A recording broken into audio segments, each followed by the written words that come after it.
Salut à tous, c'est Rick et bienvenue sur ma vidéo. Nous sommes le 14 septembre et on va aujourd'hui faire un point sur les crypto-monnaies. Bienvenue sur ma chaîne si tu ne me connais pas encore.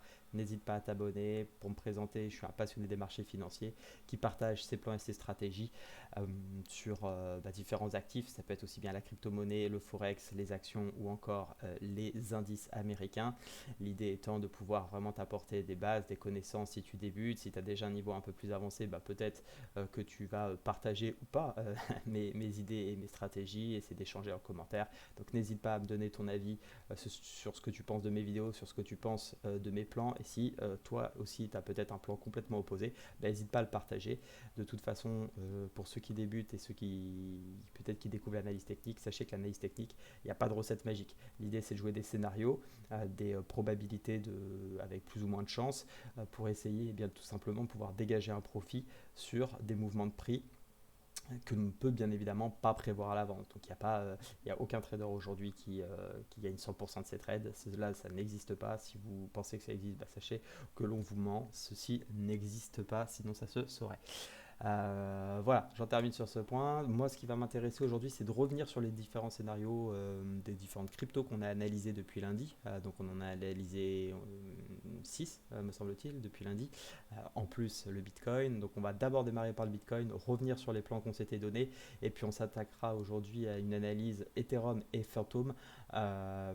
Phantom parce que ça m'a été demandé, et Ethereum parce qu'on est à J-1 du merge sur Ethereum. Pour ceux qui ne savent pas ce que c'est le merge, c'est tout simplement le fait que Ethereum va changer son système de validation, d'approbation des transactions. Il va passer d'un système de proof of work à un système de proof of stake. Donc si vous souhaitez en savoir plus, il y a du très bon contenu sur le merge, c'est l'événement du moment sur la crypto-monnaie. Donc n'hésitez pas à aller consulter des chaînes, je pense notamment à la dernière vidéo d'Asher, vous tapez sur YouTube Asher, merge Ethereum et vous aurez toutes les informations, c'est vraiment un spécialiste sur ces sujets-là. Donc où est-ce qu'on en est sur le Bitcoin? Alors au niveau du Bitcoin, on l'avait dit hier, le plan c'était quoi? C'était qu'on était sur une dynamique haussière, mais on s'était dit attention, vigilance, on avait un drapeau en 1 heure, on s'était dit qu'on pourrait jouer la cassure, mais on avait aussi dit qu'il ne fallait pas prendre de trade avant l'annonce américaine de l'inflation. Je parle bien sur du trading court terme parce que tout simplement ça apporte énormément de volatilité, c'est clairement du gambling, ça aurait pu aller très bien à la hausse comme à la baisse, il s'avère que c'est parti à la baisse et c'est un peu jouer à pile ou face, c'est pas du tout ma façon d'appréhender le trading. Donc vraiment moi je vous invite à ne pas jouer les news sur du court terme bien entendu. C'est sûr que si vous investissez sur le Bitcoin pour dans 10 ans, bien évidemment ne prêtez pas forcément attention aux news, mais je vous parle vraiment d'un point de vue trading. Maintenant où est-ce qu'on en est aujourd'hui? Rappelez-vous, je vous avais dit que si on ne tenait pas à ce niveau-là et qu'on n'avait pas de signaux de rentrée, eh bien on irait chercher la zone grise qu'on a vue ici, qui correspondait à un peu plus que les 0,5, puisqu'on avait la divergence 4 heures, rappelez-vous, que je vais vous montrer tout de suite. Ici, alors, je vais juste monter le RSI au-dessus. Voilà. Ici, on avait la divergence 4 heures. Petit rappel, une nouvelle fois, la divergence, qu'est-ce que c'est? C'est tout simplement que la force des prix va à l'encontre du mouvement des prix. Ici, on avait un prix OK qui montait, tandis qu'ici, on avait une force du mouvement qui baissait. Donc ça voulait dire qu'on perdait finalement en force sur cette montée. Et je vous avais dit attention à pas FOMO. FOMO, c'est donc rentrer finalement dans une accélération parce qu'on a peur de manquer le train. Sachez qu'il y a toujours des opportunités. Le marché ne monte jamais aux lignes droites, comme un proverbe le dit. Les arbres ne montent pas jusqu'au ciel. Et bien écoutez, c'est exactement la même chose en bourse et dans le trading. Donc attendez, soyez patient si ça part sans vous. Attendez des zones de repli. Preuve est-il que si vous souhaitez vous positionner à l'achat, eh bien on est plus content de rentrer aujourd'hui que hier.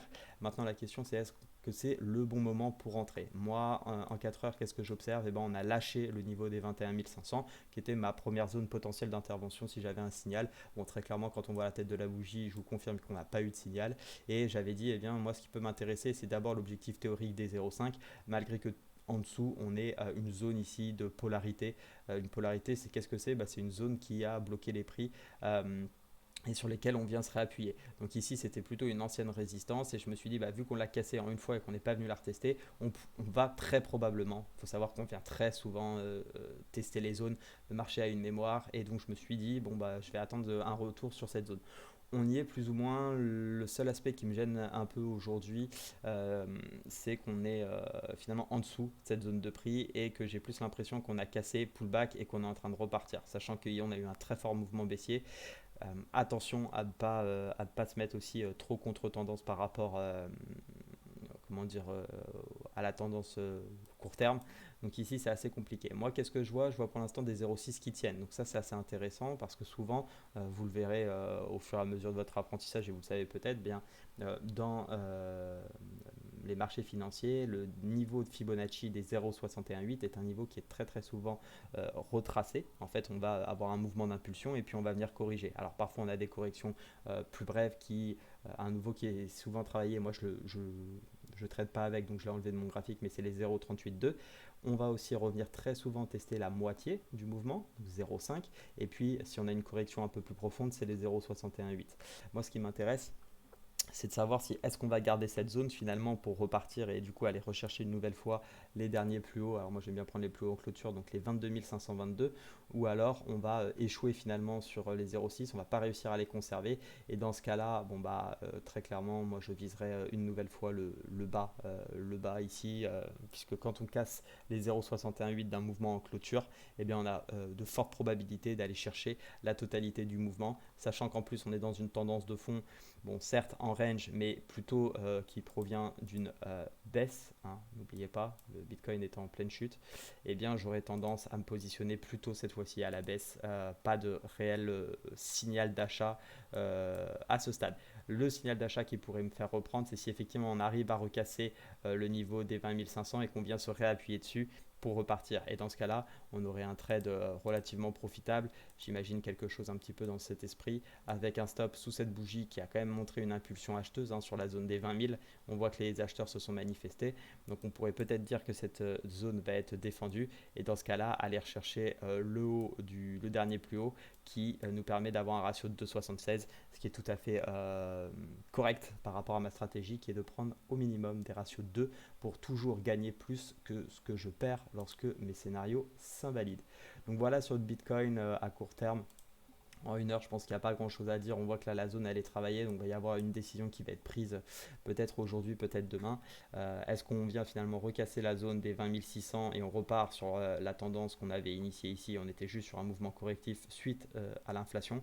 Ou alors, tout simplement, l'inflation continue de freiner cette accélération. Et dans ce cas-là, on sera peut-être sur une reprise totale du mouvement.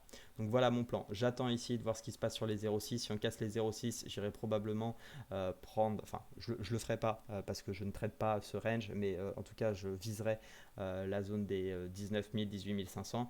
Et à l'inverse, si j'étais amené, si le prix plutôt était amené à casser les 0,5, dans ce cas-là, je me positionnerai à l'achat pour aller chercher les 22 500. Je le répète, c'est des scénarios que je propose, ce n'est pas des positions que je prendrai, tout simplement pourquoi, je l'ai déjà dit, je ne traite pas le Bitcoin tant qu'il est dans ce range. Trader un range, c'est très très compliqué. Je l'avais dit hier, attention, on est en plein milieu du range, c'est le plus compliqué à trader, ça va pas louper. On est dans une hausse, du coup on se dit qu'on va prendre le mouvement haussier, hop, je vais chercher le haut, correction, et on repart vers le bas. On n'a aucune réelle idée de ce que le prix peut faire. Donc après, libre à chacun de prendre des positions, mais en tout cas, moi, je n'interviens pas sur le Bitcoin tant qu'il ne sort pas de ce range. On avait vu le Chiliz lundi, le Chiliz avec cette magnifique épaule tête-épaule. Je vous avais dit attention, attention, puisque là on est sur une magnifique figure de retournement d'une hausse. Et je vous avais dit attention, on vient de pullbacker la zone.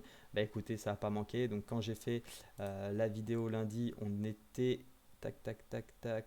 12 septembre, on était à peu près sur cette zone-là. On n'a pas beaucoup baissé depuis, mais en tout cas, on est en train de suivre a priori cette petite zone qui, à mon avis, va continuer à baisser. S'il y a une impulsion du Bitcoin, ça va être assez catastrophique et on va aller chercher beaucoup plus bas. Je vous rappelle que...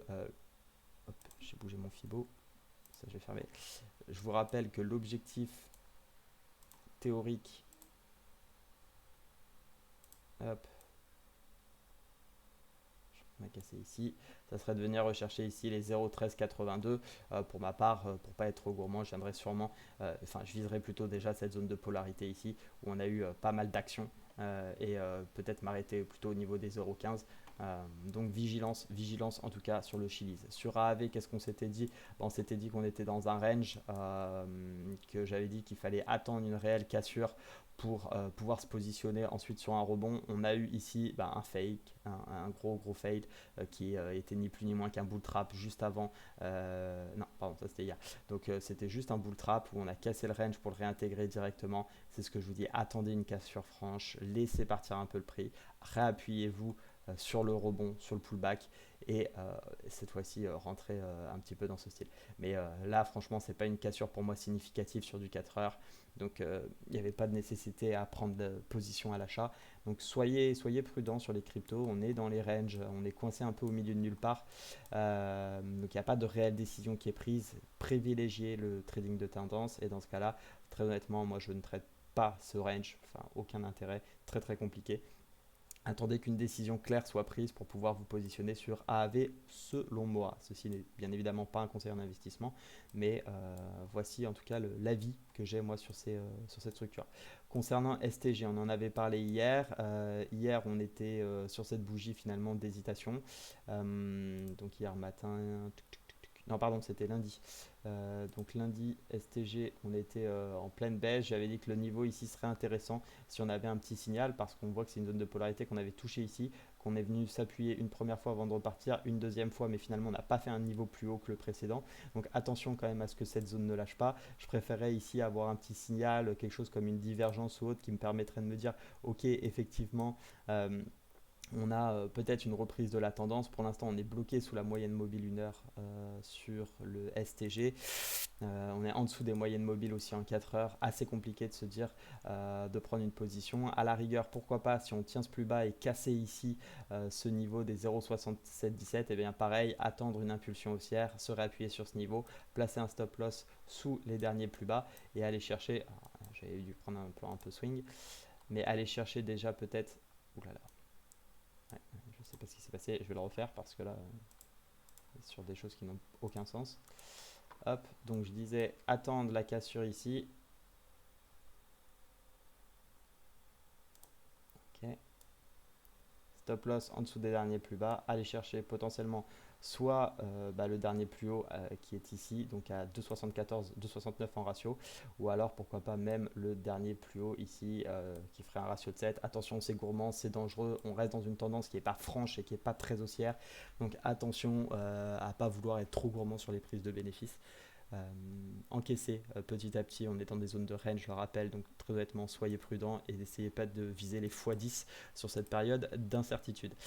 Concernant Algo qu'on a vu hier, j'ai envie de vous dire une nouvelle fois, qu'est-ce que c'est compliqué de trader un range puisqu'on est on a été sur le milieu du range, donc on pourrait se dire très bien, on a joué le bas du range, maintenant je vais aller chercher le haut du range.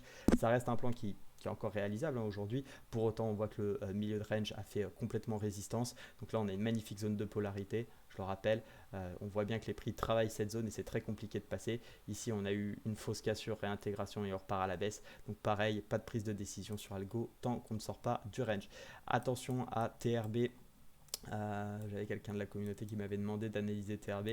Voilà ce qu'il en est. On a un petit range. Ici, on l'a cassé pour le coup. On réintègre et on est en train de ressortir. Donc attention, ça pue la continuation baissière. La continuation baissière de ce range. On pourrait tout à fait avoir un objectif de baisse qui correspond grosso modo à la hauteur du range et qui nous emmènerait du coup sur la zone des 13, qui correspond à quoi? Qui correspond ni plus ni moins à ce dernier point ici. Hop, voilà.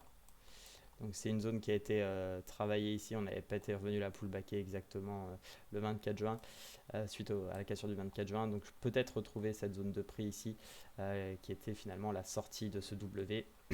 Et je vous rappelle, le marché a une mémoire. Donc pourquoi pas être vigilant plutôt sur ce niveau-là si vous cherchez vraiment des achats. Mais attention, la tendance est extrêmement baissière. Je ne me positionnerai pas en contre-tendance ici. Concernant le métis que l'on a vu hier, toujours très intéressant. Alors, on est sur la zone qu'on a identifiée, donc on avait dit patience, on n'est plus très loin finalement de la zone ici qui correspond exactement au 0,618. On a une belle réaction haussière aujourd'hui, je pense que c'est un petit peu normal suite à la baisse qu'on a eue hier. Maintenant, Métis, pareil. Pardon, hop. Ok, alors j'ai bougé le Fibonacci. On va le remettre correctement. Ok. Ce qui est intéressant sur Métis, c'est ici, on est en train de confirmer qu'on tient ce niveau-là avec une super bougie qui est quasiment un marteau. Un marteau, c'est tout simplement, j'ai une belle mèche ici qui montre bien tout simplement que les acheteurs ont racheté ici le niveau des 27. 27,15 ou 27,82 et finalement c'était déjà le bottom précédent. Donc est-ce qu'ici on n'aurait pas une petite réaction d'achat qui peut être très intéressante aussi. Méfiance parce qu'on est finalement dans toujours une tendance baissière, hein, on le voit sur du 4 heures, on est sur des plus hauts toujours plus bas et des plus bas qui sont pour l'instant plus bas, même si là on est en train de tenir et qu'on pourrait peut-être potentiellement poser un double bottom avec un bout de mèche qui est venu gratter potentiellement les stop loss qui pouvaient traîner aussi ici. Donc je suis pas, encore une fois, je suis pas très acheteur en ce moment sur les crypto-monnaies, donc je regarde ça plutôt d'un œil éloigné, mais pour autant, sur un trade très court terme, pourquoi pas tenter un petit rebond comme ça, aller viser ici le haut avec un ratio de, pardon, on est un petit peu plus haut, hop, un ratio de 3,62 qui offre forcément un super risque-reward avec un stop loss vraiment en dessous parce que je pense que par contre si on vient casser ce niveau là en clôture 4 heures voire même 1 heure, eh bien on ira tout simplement on aura cassé les 0,618 et on a plus de chances d'aller chercher déjà de continuer la baisse et d'aller chercher les 100% du retracement, sachant que j'observe quand même quelque chose.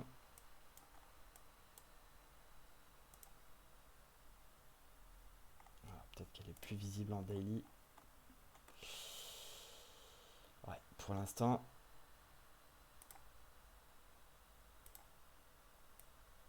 ça pue. Alors, elle est pas superbe cette épaule tête-épaule qui est une figure de retournement. Pourquoi elle est pas superbe? Parce que on n'a pas vraiment une. Là ici on a une sorte de double épaule et puis ici on a aussi une sorte de double épaule. On n'a pas vraiment une figure très très claire. Euh, pour autant, après, ça ne veut pas dire qu'elle est totalement invalidée. Je trouve que théoriquement, on ne peut pas forcément la considérer à 100%, mais attention que cette droite ici ne soit pas la zone de pullback qui sera visée par les vendeurs pour ensuite finalement se repositionner à la vente, qui correspond en plus à peu près à la moitié de la bougie d'hier. Donc on retracerait 50% du mouvement précédent de la veille et pour ensuite aller chercher plus bas. Donc attention sur euh, Métis, soyez vigilants, même si la zone reste correcte pour un trade plutôt court terme. L'Ethereum. Alors, Ethereum, juste avant son merge, donc là, pas d'analyse faite c'est les jours précédemment. Bon, on est toujours dans une tendance globalement baissière, hein. Jusque-là, je pense que pas de souci, pas de surprise. Ok. En daily, ça reste baissier. On fait des plus hauts, toujours plus bas. Pour l'instant, on n'arrive pas à repasser au-dessus des niveaux des 1988. Moi, de toute façon, je vais vous dire, tant qu'on ne passera pas cette zone, je n'achèterai pas d'Ethereum. Okay. J'achète de l'Ethereum quand je suis en tendance haussière et en plus il faudrait non seulement qu'on casse cette zone mais qu'on casse aussi cette résistance oblique qui pour l'instant a repoussé les prix une fois, deux fois, trois fois, donc elle est validée, donc il me faudra vraiment une validation de l'autre côté de cette droite pour pouvoir me positionner. Pour autant, qu'est-ce qu'on a sur du plus court terme? On a quand même ici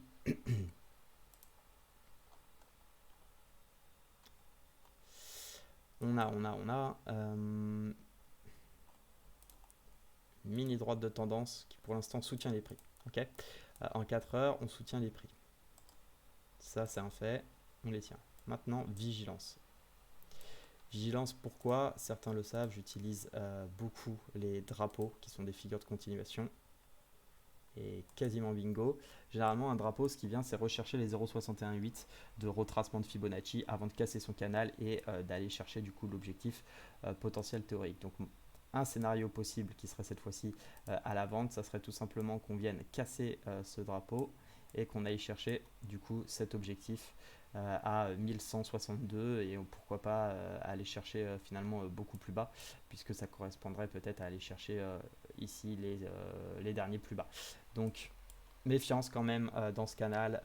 Très clairement, moi je suis toujours pas acheteur tant qu'on ne sera pas au-dessus de ça et au-dessus de ce niveau de cette résistance, tant qu'on ne l'aura pas passé ni cette résistance oblique. Et puis à l'inverse, en revanche, c'est que je me mets pourquoi pas réfléchir à un short, surtout avant le merge.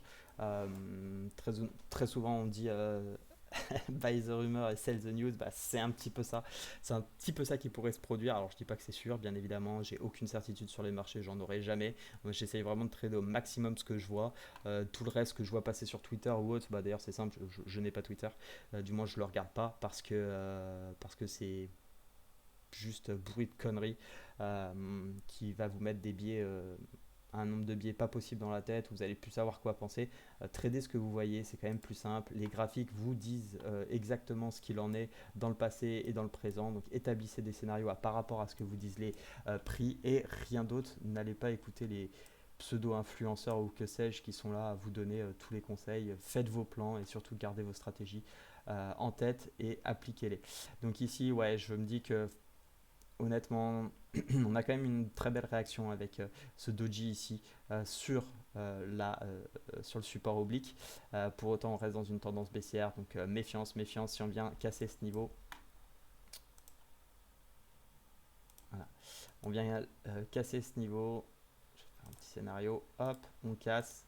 On vient se réappuyer et on repart à la baisse. On va chercher l'objectif qu'on s'est dit et on pourrait tout à fait positionner un stop loss là. Donc ça pourrait nous offrir quelque chose comme un ratio de, si je me mets vraiment au-dessus des derniers plus hauts, je vais chercher derrière l'objectif théorique. Alors bien évidemment c'est un swing trading, hein. Alors à moins de grosse catastrophe et énorme chute des cryptos qui représenterait une chute de une nouvelle fois 25%, peut-être en une journée, mais ce qui me paraît beaucoup trop. Je pense plutôt qu'on sera sur plusieurs jours.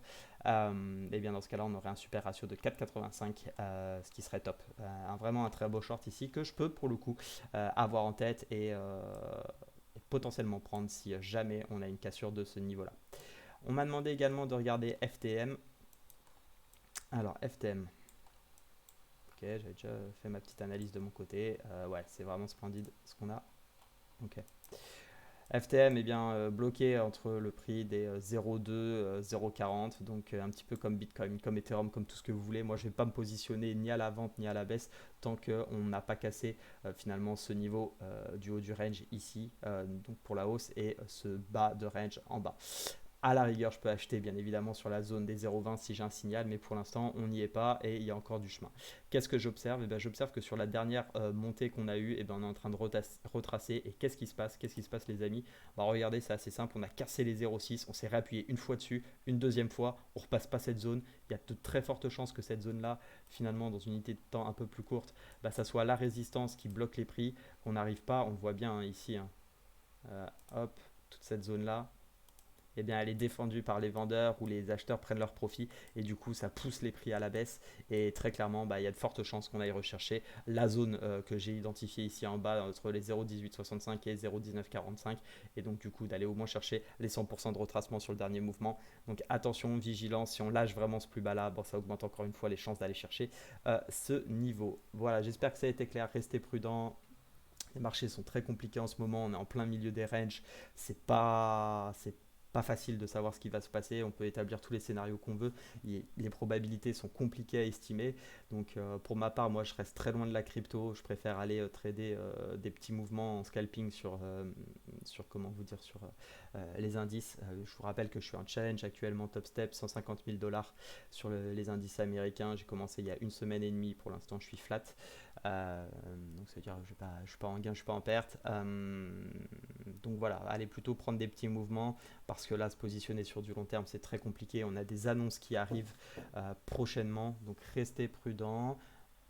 Analysez, définissez vos stratégies à l'avance, ne vous faites pas influencer par tout ce que vous entendez en ce moment, c'est une super zone pour acheter, peut-être, mais ça on le saura que plus tard. Moi je suis vraiment là pour préserver le capital. Si vous n'avez plus de capital, vous ne pouvez plus trader, vous ne pouvez plus investir, et si vous investissez tout aujourd'hui, je prends l'exemple de Fantôme à 0,25, mais que finalement Fantôme, eh bien dans 3 semaines il est à 0,15, vous voudrez aussi acheter, mais vous n'aurez plus les fonds, et pire que ça, vous aurez perdu de l'argent. Donc soyez prudents, attendez des signaux concrets pour vous investir et protéger votre capital. Je vous souhaite une excellente journée et je vous dis à bientôt. Salut, ciao!